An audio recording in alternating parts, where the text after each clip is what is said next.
നമ്മൾ മക്കളെ വളർത്തുന്നത് വാർദ്ധക്യകാലത്ത് നമ്മെ നോക്കാനാണെന്നുള്ളൊരു ധാരണ പലരിലുമുണ്ട്.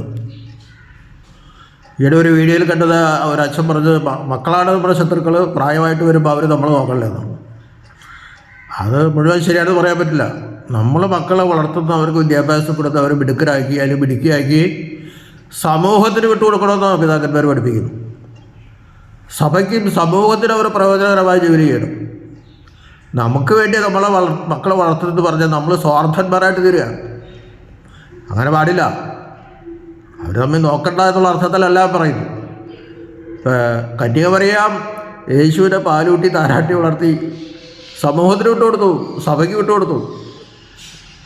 30-ാം വയസ്സിലാണ് കർത്താവ് പ്രത്യക്ഷപ്പെടുന്നത്. പരസ്യ വ്യാപാരകാലം. യോഹന്നാൻ മബ്ദാനയും 30-ാം വയസ്സിലാണ് വരുന്നത്. കാരണം അന്ന് അവർ മാത്രമേ 30 വയസ്സായെങ്കിലേ പുരോഹിതനായിട്ട് സഭ അംഗീകരിക്കുള്ളൂ. അതുകൊണ്ടാണത്.